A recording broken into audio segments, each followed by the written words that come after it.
I just love me some closing costs, said no one, ever.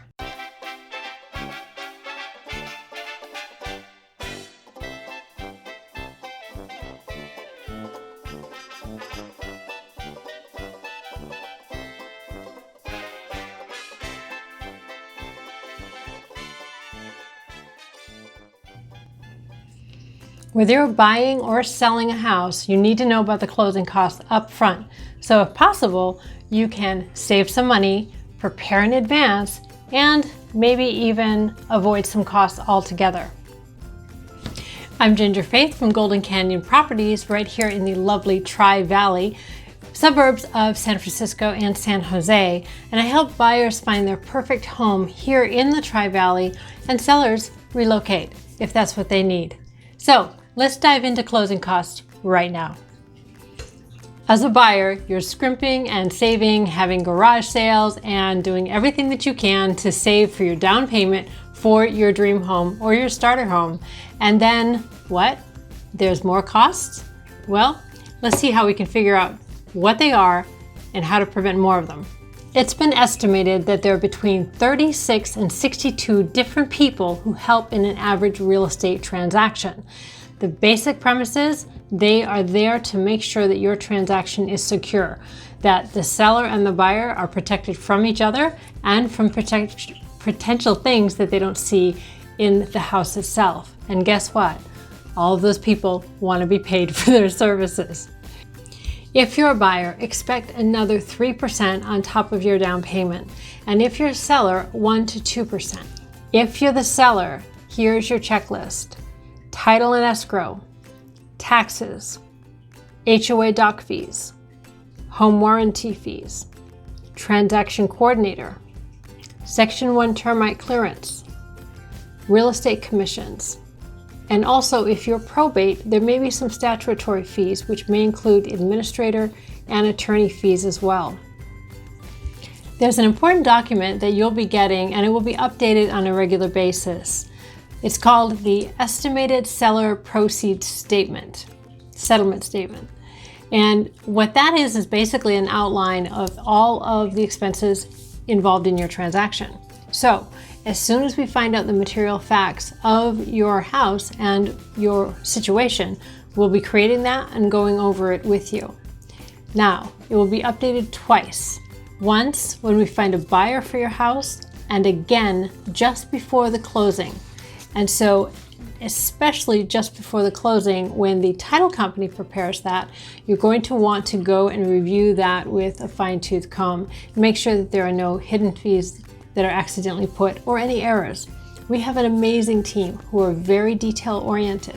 However, sometimes things happen, and that's where we review it. I make sure I review it, and you make sure you review it.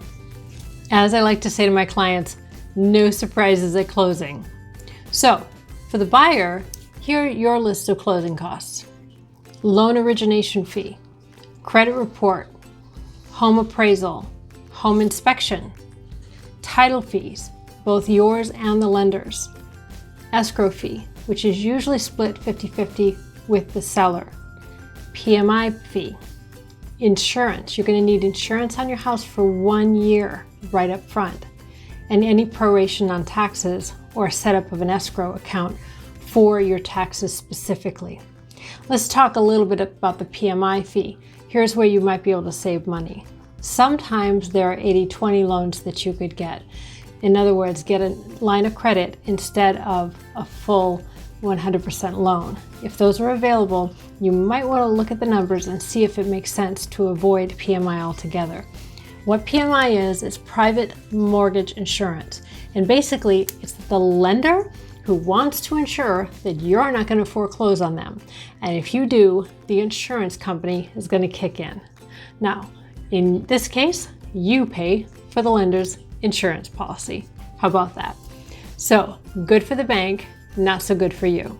If you have 20% down, if you can borrow it from your parents or another source, it might be worth it because PMI is typically fairly expensive. So I always advise my clients to avoid PMI if at all costs.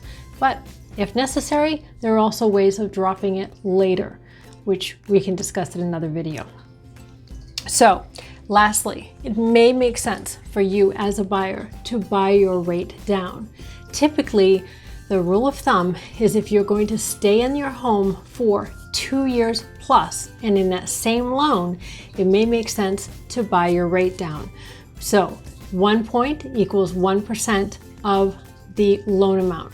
So it is possible for you after 2 years to break even and then start beating the bank by your cost savings. So in other words, if your rate is 3.5, you could get it down to 3.25 or 3% by paying some additional discount points or point. When I first bought my house in 1994, I was very young. I paid 3 points for a 15.5% mortgage, and I thought I was getting a great bargain. So the rule of thumb, 2 years plus, same loan, buy points. If not, then you may not want to buy any discount points.